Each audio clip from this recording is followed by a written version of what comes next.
Bonjour à tous, Bonjour Sylvie Finger. Aujourd'hui, alias Sodja Larousse, pour oui, ceux qui ne connaissent pas mon nom.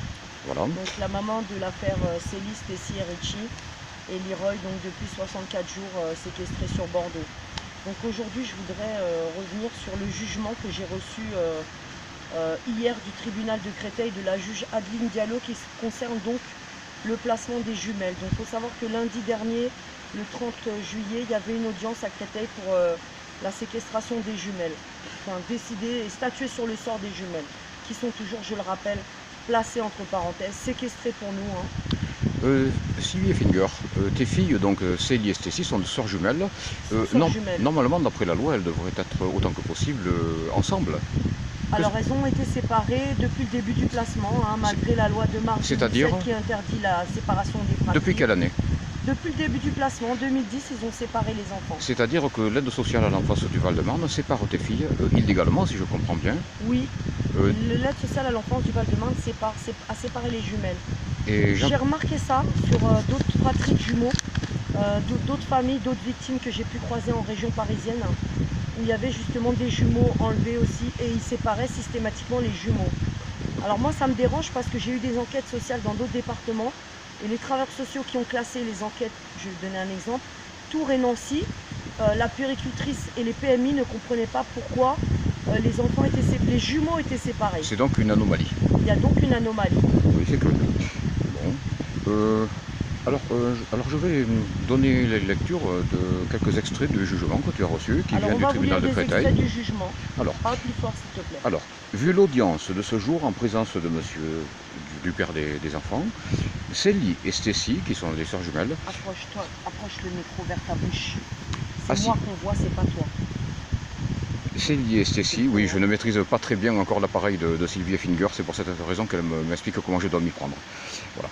Alors, Célie et Stacy, qui sont les sœurs jumelles, assistaient de leur conseil. Alors, leur conseil, c'est leur avocat. Que fait cet avocat? Il les défend? Alors, le conseil, on ne cite pas le cabinet d'avocats, on ne cite pas d'avocat. Donc, j'ai questionné mes filles à ce sujet. Alors, elles m'ont juste dit que c'était une avocate du cabinet de Anne-Marie Kirfel, qui est donc toujours le même cabinet positionné par la juge Emmanuelle Robinson sur le début de l'affaire 2010. Elles ne l'ont pas choisi? Elles n'ont pas le droit de choisir leur avocat, on leur impose un avocat. Est-ce que cet avocat essaie au moins de les défendre, Absolument pas. Alors déjà, elle n'a aucun contact avec eux, elle ne prépare pas du tout leur défense, parce qu'il faut savoir que les avocats commis d'office et placés par les juges arrivent 2-3 minutes avant l'audience et discutent 2 minutes avec les enfants. Voilà, au bas mot, une année de placement, c'est 2 minutes avec l'avocat. Donc elle ne consulte pas le dossier de... Elle n'a pas le temps de consulter le dossier et moi, de ce que je remarque dans les jugements, c'est qu'elle se colle systématiquement au rapport de l'aide sociale à l'enfance. On se demande d'ailleurs, cette même avocate qui ne dit pas son nom ne me connaît pas et me casse aussi.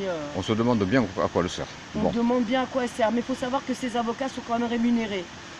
Alors là, il y a du gaspillage d'argent. Alors, je vais lire quelques extraits. Il s'agit maintenant de Célie. Célie, c'est celle de tes deux filles qui a été... Célie, c'est celle qui a été placée à Châtenay-Malabry à la Vaga. Elle a été relativement moins maltraitée que Cécile. Moins maltraitée que Stacy parce qu'elle n'a pas subi les violences de Soucy-en-Brie. N'empêche qu'elle a aussi des difficultés de santé. Donc Célie, c'est une enfant asthmatique depuis 8 années avec des allergies. Eh bien, pendant pratiquement 8 années, ils n'ont pas fait suivre Célie pour son asthme et ses allergies. Il a fallu l'emmener régulièrement à des urgences ou l'emmener chez des médecins en urgence pour qu'on lui donne de la ventoline et des anti-allergiques. Il n'y a que quelques mois que vraiment le foyer où elle est a commencé à faire des choses et lui a pris un rendez-vous avec un spécialiste pour l'asthme. Le médecin qui a rencontré Célie, donc d'après Célie qui a vu ce spécialiste pour l'asthme, le médecin a dit qu'on avait attendu beaucoup trop longtemps pour la prendre en charge et la soigner au niveau fond, un traitement de fond. Il y avait eu un incident, je crois, en novembre dernier. Donc en novembre dernier, il y a eu un incident avec Célie. C'est Madame Camus, qui est mon amie sur la région parisienne et qui est aussi la marraine de Leroy, à qui Célie a demandé de l'aide par téléphone parce qu'elle n'arrivait plus à respirer. On l'avait laissé quitter le foyer comme ça avec une crise d'asthme et des problèmes respiratoires. Et le ventoline? Et sans ventoline. Sans ventoline. Donc pas d'ordonnance pour sa ventoline alors qu'elle en a besoin, elle vit avec de la ventoline. Donc elle est allée aux urgences de l'hôpital. Donc Aurélie l'a emmenée dans un état grave aux urgences. Il a fallu lui mettre des aérosols, faire des radios et la maintenir 2-3 heures à l'hôpital dans un box. Bon, j'imagine que les éducateurs de l'ASE sont venus lui rendre visite. Donc les médecins qui avaient Célie en charge aux urgences d'Antony ont prévenu le père Oui. et le foyer. Quelqu'un est venu lui rendre visite. Personne n'a voulu se déplacer aux urgences. Mais alors elle était toute Donc, seule? Madame Camus s'est retrouvée toute seule avec Célie. Ah bon? Monsieur le père ne voulait pas se déplacer. Mais quand vous lisez les jugements, monsieur le père fait tout, assure un cadre et est présent partout autour des enfants. Bon, Nous c'est-à-dire, avons bien la preuve que c'est fait. il est donc favorisé par ce Il tribunal. est favorisé et systématiquement couvert. Alors je vois que Célie avait eu, paraît-il, des petits problèmes avec ses camarades. Et maintenant le tribunal est satisfait parce qu'il paraît qu'elle est capable de se remettre en question. Qu'est-ce que ça veut dire dans le langage Alors, du tribunal, se remettre en question? Se remettre en question. Donc ce mot, cette remise en question, elle apparaît plusieurs fois dans ce dit jugement. Qu'est-ce que ça veut dire? Qu'est-ce que ça veut dire se remettre en question? Et qu'est-ce qu'il faut qu'on remette nous en question, nous la famille? Qu'est-ce qu'ils entendent par là? Qu'est-ce qu'ils veulent dire? Qu'est-ce qu'ils veulent dire par se remettre en question? Ça veut dire être d'accord avec eux? Être d'accord avec eux, c'est ça? Seulement le problème, c'est que moi, je n'ai rien fait à mes enfants. Donc depuis 8 ans, je dénonce un placement abusif. Alors justement, je n'ai pas à me remettre en question parce que mon enfant a été violé et que les plaintes n'ont pas été instruites. c'est- Je n'ai pas à travailler avec des gens qui font mine d'ignorer que ces enfants ont subi beaucoup de casses dans leur propre foyer, qu'ils ont été déplacés, mis en danger régulièrement, que chaque fois que nous avons fait relever des incidents ou des blessures corporelles sur mes enfants, eh bien, que ce soit le juge ou les directions des services sociaux du Val-de-Marne, ou les éducatrices, ou les foyers, personne n'a réagi. Tout le monde a couvert les sévices que Stécie subissait, y compris les écoles de Ivry. Mais ça s'appelle donc de la complicité, ça? Ça s'appelle donc de la complicité. Il y a une très très grave omerta sur cette affaire. Oui, une omerta. Une omerta sur les violences Et les à enfants enfants. le disent, ils sont muselés, contrôlés, ils ne peuvent pas parler. On les articule comme des marionnettes. Donc le compte, Est-ce que vous entendez les gens? donc le compte rendu de ce qu'elle dit selon le jugement. Selon le juge, tout est faux. Oui. Donc moi j'ai eu les enfants peu de temps après au téléphone. Je vous fais régulièrement des enregistrements. Alors, Je vais les voir à Paris parce qu'il y a cette manifestation du 8. Donc je vous rappelle, venez les gens. le 8 août. Et vous aurez aussi le témoignage de mes enfants et vous verrez. Le 8 août. Hein? Le 8 août. Tu peux nous rappeler ce que c'était le 8 août? Donc le 8 août, on a un très grand rassemblement, une très grande manifestation devant la Cour d'appel de Paris pour dénoncer les placements abusifs. Et c'est la fraternité parentale qui organise. Et qui c'est qui sera là? Donc il y aura des activistes, il y aura des sympathisants, il y aura beaucoup de victimes, des je parents. l'espère, des parents d'enfants. Alors rappelle où c'est? Cour d'appel de Paris le 8 à 9h30. À 8 août à 9h30. 8 août à 9h30. Revenons à nos moutons. On repart sur le Revenons au jugement. tribunal. Alors il est toujours question de ta grande fille Célie, qui a 16 ans donc actuellement.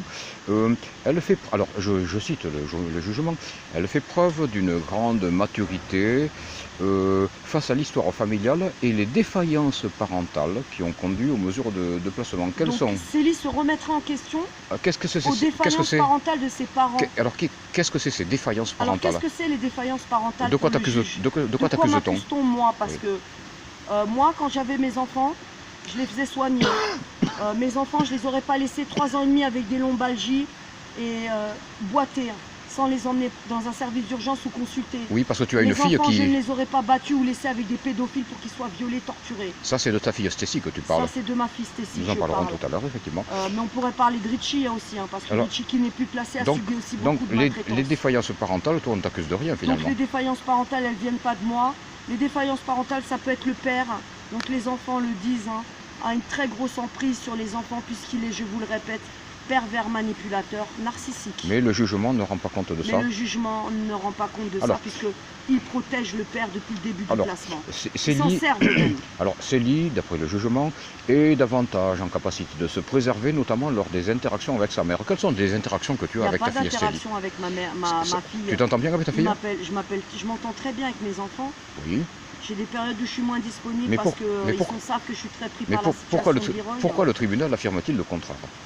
Parce que le tribunal, on dirait qu'il s'évertue à faire un faux, mais alors plus que faux, quoi. Ils veulent séparer ta famille? Complètement. Ils ont déjà explosé ma famille, maintenant ils cherchent à nous séparer pour pas que les filles parlent. Parce que moi, j'aide mes enfants à parler. Maintenant, nous allons... Je veux qu'ils se libèrent. Oui. Nous allons maintenant, Donc je les aide nous allons maintenant parler et je ne les lâcherai pas. de Stécie, ton autre fille, qui elle a beaucoup à dire parce qu'elle a souffert beaucoup de choses, elle a été violée. D'ailleurs, elle me dit dans les enregistrements, ça a été elle veut pas en reconnu, parler parce que... ça a été reconnu partiellement d'ailleurs par la Cour d'appel de Paris. Cour d'appel de Paris, donc concernant des agressions qui ont eu lieu à l'ITEP en 2010 et 2011. Voilà, c'était une jeune fille à l'époque toute jeune. C'était une petite jeune fille de 8 ans et demi qu'on a mis sur un groupe de garçons adolescents de 14 et 15 ans. Ils ont été punis ensuite quand ils ont... Alors ils n'ont pas été punis puisqu'ils devaient être éjectés de l'établissement et le personnel du foyer nous a convoqués, nous a dit qu'ils les avaient virés. Il a été reconnu qu'ils ont commis des viols quand même. Donc Stécie a pu nous dire en juin 2012 que un de ses agresseurs était toujours dans l'établissement, le nommé Samy. Alors, je poursuis le jugement. Il est question d'un fort absentéisme de ta fille. Elle n'est pas allée à l'école, d'après ce que je comprends. Qu'est-ce qui se passe? Stécie souffre d'agoraphobie. On l'a mis dans un collège de 1600 élèves. Jusqu'en 2012, Stécie bénéficiait d'une prise en charge et d'une scolarité aménagée, puisque depuis qu'elle est enfant, on la met en hôpital de jour, on lui colle des troubles. On n'a bien entendu pas de diagnostic de ces 10 troubles.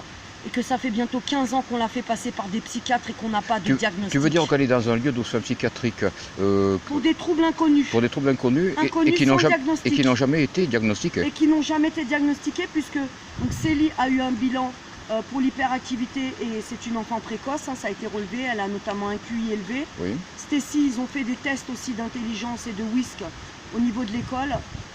On n'a pas eu les résultats, enfin on a les résultats, j'ai des copies scannées. Mais pourquoi alors place-t-on Stécie dans un centre comme ça? C'est pour une question d'argent? Richie, bien sûr, il y a une question d'argent. Une question d'argent. Ça fait monter le placement aussi. Que gagne l'ASE à tout ça? Quelles sont les sommes qui sont en jeu? Quand l'ASE accueille une jeune personne comme qui a en plus des prises en charge médicales, je pense que les sommes montent. Hein. Je n'ai pas des chiffres exacts, mais c'est clair que déjà il y a une part de prise en charge par la sécurité sociale puisque c'est un lieu de soins. Et puis tiens, puisqu'on parle de la sécurité sociale, eh bien j'ai appris hier de la bouche de Stécie. Donc Stécie, elle a des traitements pour des allergies graves qui ne sont pas traités non plus depuis 8 ans. Depuis 8 ans. Pas de suivi allergologue avec un allergologue aussi. Mais le plus grave, je crois que c'était ces lombalgies et ces problèmes. La lombalgie et le problème de hanche. Donc on peut constater encore que ça n'apparaît pas dans le jugement. Elle était sportive autrefois. Est-ce qu'elle peut marcher, courir? Il y a beaucoup de sports que Stécie ne peut plus faire. Pareil, Célie, donc elle a eu une blessure au genou qui n'a pas été soignée. Alors, elle ne peut plus pratiquer le basket. Moi, je l'ai vu marcher. Je l'ai vu, moi, personnellement, elle a marché en boitant. C'est guéri, ça?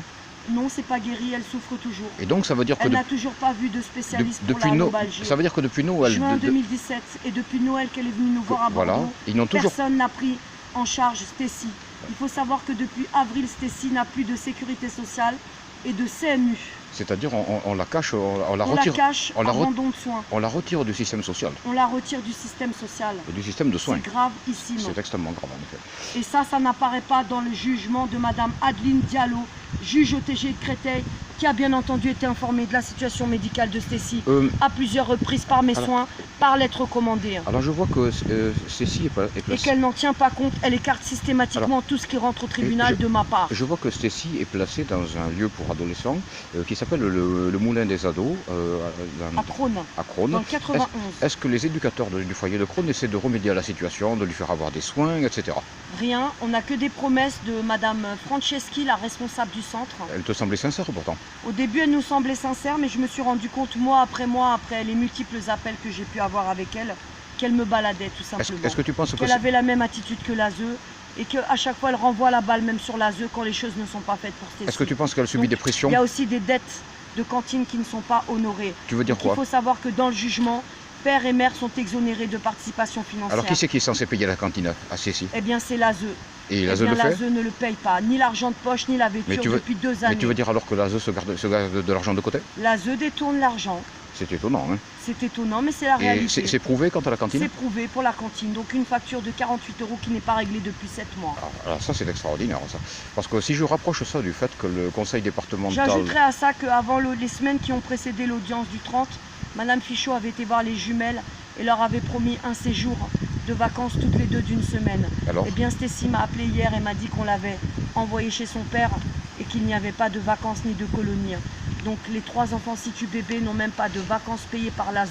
Mais par contre on les place, elle rapporte. Et j'imagine que par contre l'argent qui est donné à l'ASE consiste aussi, a pour but aussi de leur donner... Des activités, de la vêture, de l'argent de poche. Et Stacy en est privée. Et des- Est-ce que Stacy et Cosette, les misérables? Et des vacances qui ne leur sont donc pas Et des payées. vacances qui ne leur ont donc pas été octroyées. Donc pas de vacances pour les Parce- jumelles. Elles iront pourrir chez Monsieur Situpébé. Elles ne veulent plus aller chez le Alors- père, mais on les oblige à y Alors, retourner. pardon. Et dans le jugement, on met qu'elles adorent aller chez leur père. C'est incroyable. Parlons-en. Alors, je vois dans le jugement, c'est leur papa, monsieur Situ, etc. Il est investi, paraît-il, dans l'accompagnement éducatif de ses filles. Il est en capacité de se remettre en question. C'est une véritable obsession qu'ils ont de leur mise en C'est une question. véritable obsession de se remettre en question. Donc lui aussi se remet en question, le père. C'est Mais c'est un gros mensonge. La remise en question, ça veut dire l'obéissance aveugle. Voilà. Ah. Parce que concernant le papa, les enfants font remonter régulièrement des incidents et une absence récurrente de sa part. Donc ils le disent, on ne peut absolument pas parler avec notre papa, il ne dialogue pas avec nous, il n'est jamais à la maison, il sort tout le temps ou il travaille. Bon, je vois des banalités. Alors je vois maintenant là, sur les relations mère-fille. Le service gardien relève l'impossibilité d'engager un travail éducatif auprès de Madame Effinger, qui reste... Quel travail éducatif attend l'ASE de ma part? Ma fille a été violée, mon fils a été agressé aussi. Combien de temps Il y a des plaintes, elles ne sont pas instruites. Alors, combien de temps te laisse-t-on voir tes enfants chaque année? Alors, on me propose 60 minutes par mois, c'est-à-dire 12 heures par an, une demi-journée par an. Une demi-journée par an. Maman. Quel travail peut-on faire dans une condition comme ça? Quel travail peut-on faire avec 60 minutes par mois? Attendu que j'ai aucun échange avec les services sociaux, puisque quand j'appelle l'éducatrice, elle ne me rappelle pas. Alors, le tribunal te reproche tes revendications. Qu'est-ce que c'est ces revendications s'agissant Mes de tes filles? revendications, c'est mes enfants dans un réseau et les violences qu'a subi ma fille. La mise donc de ma fille dans un établissement psychiatrique, les non-diagnostics, les non-prises en charge de soins. Alors, plus précisément, Stacy? Je ne peux pas travailler avec eux parce que je ne peux pas travailler avec des personnes qui manipulent et qui mentent. Bon, effectivement, ils n'ont pas... Donc on ne peut pas faire un travail avec des pervers narcissiques qui campent sur leur position. Je constate une chose... Moi, je fonctionne normalement. Je sais ce que c'est le bien, le mal. Eux, non. Je constate une chose, c'est que alors que les viols s'agissant de Stacy avaient été partiellement reconnus par la Cour d'appel de Paris... Eh bien, depuis, ils sont complètement effacés. Il n'y a absolument aucune mention de ça dans le jugement. Alors là, par contre, ce qui est étonnant, c'est que hier soir, Stacy m'a téléphoné. Donc, Madame Fichot, son éducatrice, lui a annoncé qu'elle allait subir des examens judiciaires. Ah bon?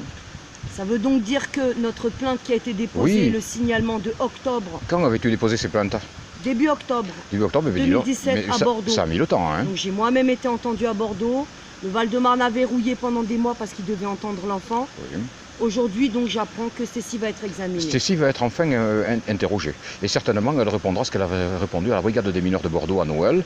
Et la brigade des mineurs de Bordeaux, d'ailleurs, avait... Et ils pourront donc constater ce qu'ils avaient déjà constaté en 2012 et qui a été retiré du parquet. Et je crois savoir caché du dossier, c'est-à-dire toutes les blessures, les viols, et les cicatrices qu'elle a subies. Et je crois savoir d'ailleurs que la brigade des mineurs de Bordeaux elle est handicapée aujourd'hui. La brigade des mineurs de Bordeaux avait pris ça au sérieux et avait fait part de sa sympathie. Nous attendons que son dossier MDPH soit réévalué pour qu'elle puisse bénéficier d'une pension.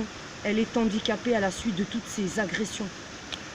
Pourquoi l'ASE occulte? Pourquoi la juge qui a en main un signalement et l'ASE aussi, avec tous les éléments médicaux et les comptes rendus des médecins qui ont examiné Stacy, pourquoi elle n'est pas soignée? Parce que toutes ces personnes m'ont demandé de leur communiquer par mail les informations. La juge Diallo a été informée. Nous avons aussi envoyé une copie à monsieur le procureur. Alors justement, le signalement. Est-ce que la juge Diallo savait tout ce que tu nous dis? Elle sait tout. D'ailleurs, elle avait même mon dernier courrier avant l'audience. Les violences qu'a subi ta fille Stacy, le défaut de soins de ta fille Stacy, tout est dans le dossier depuis le mois d'octobre. Ta fille Stacy, 16 ans, qui je le rappelle, n'a pas été soignée depuis des années. Elle ne cite rien. Ça fait combien d'années que ta fille n'est pas soignée pour sa lombalgie qui lui fait si mal? Ça fait 3 ans et demi que Stacy souffre de lombalgie. Elle ne l'avait que depuis 3 ans et demi ou en vérité ça n'a été diagnostiqué? Elle est déjà là depuis bien avant puisqu'elle a subi des agressions, elle subit depuis 2009. Tu penses que ces lombalgies sont consécutives au viol qu'elle a subi au début complètement. des années 2010? Les sodomies à la chaîne, forcément il y a des séquelles.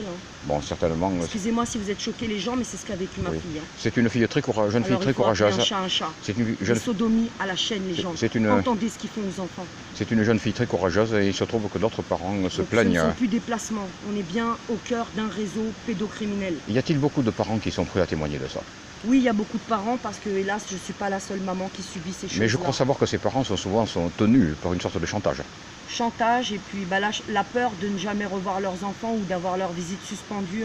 leur pauvre visite de 60 minutes par mois. As-tu quelque chose Ils à... s'accrochent à ça. Et puis les promesses de l'ASE.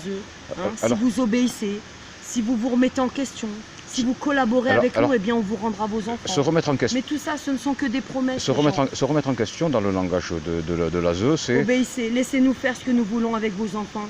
Bon. Et taisez-vous, acceptez les choses. Qu'est-ce que, Eh bien ça, je ne peux pas, je suis désolée. qu'est-ce que tu souhaites, toi, pour tes filles? Qu'est-ce que tu voudrais que maintenant qu'il se passe, qui leur ferait Moi, du je bien? veux rester sur la région où je suis actuellement. Faire venir mes enfants, un regroupement familial et un logement. Rassembler les jumelles.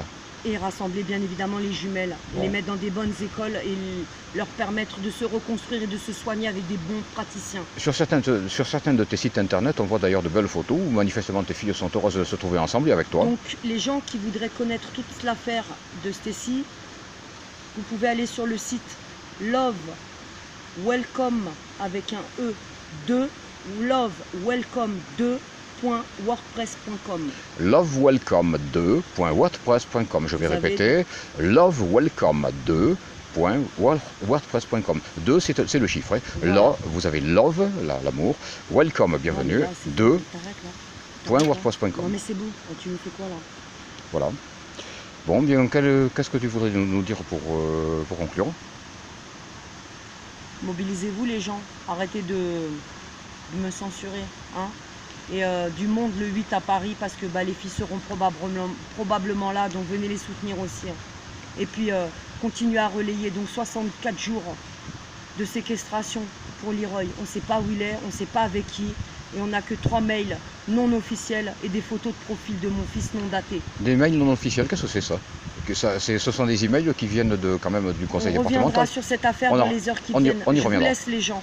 À très bientôt. N'oubliez pas de me relayer et les gens qui veulent entrer en contact avec moi ailleurs que sur les réseaux sociaux, Roots, R-O-O-T-S, Solja, SOLDJH.